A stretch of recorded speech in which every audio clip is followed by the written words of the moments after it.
The first type of court record I want to talk about are criminal and traffic records. Now, technically speaking, those are two different things. Criminal offenses are an offense for which a person can be arrested.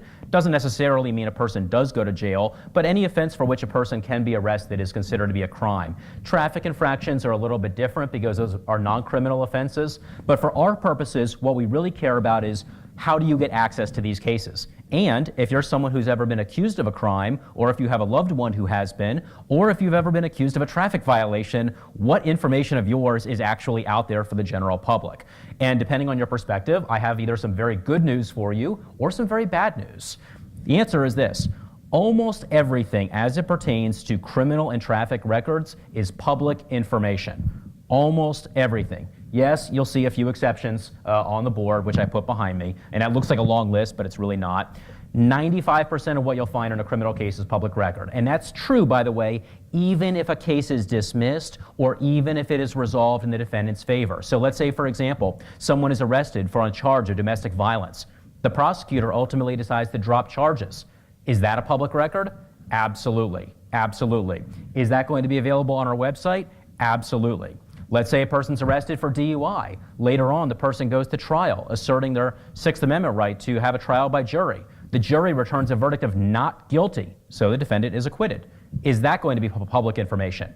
Absolutely. Does that go on our website? Absolutely. When it comes to criminal and traffic records, virtually everything you see, again, except for that very small list that's behind me, is going to be available online. There are, however, a couple exceptions I do want to point out from the list that you can see on the board. Exception number one is Social Security numbers. Let's say, for example, someone gets arrested for robbery tomorrow, or someone gets arrested for sexual assault. Doesn't matter what the crime is. When that person gets arrested, a police officer is going to generate a report that documents the facts and circumstances of the arrest. The police officer will then submit that police report to the clerk's office. We scan and process that report, and we put it online. Again, it's all publicly viewable for all of you as members of the public, and you're going to see a demonstration later over how you can access this for yourself.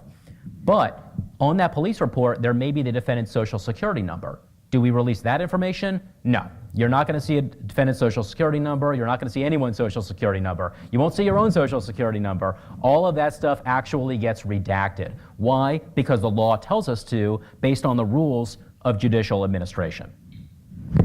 The other one I want to point out is at the very bottom of this slide, sealed and expunged records under Chapter 943. I'm not going to spend a lot of time talking about sealing and expunction this evening. All I really want to say on this topic is one thing, and that I want everyone to understand. There is a process in the law by which some persons who have been accused of crimes may be able to seal or expunge the record of the crime for which they were accused. It's a very long, arduous process, but there are cases that get sealed and expunged every day. Judges have a lot of freedom to decide whether a case gets sealed or expunged, although even judges are subject to a lot of rules as to when they can seal or expunge a case.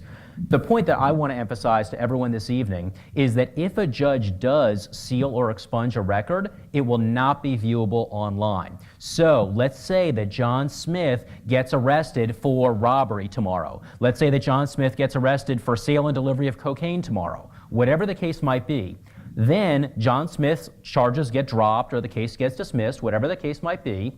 John Smith then asks a judge to seal or expunge the case.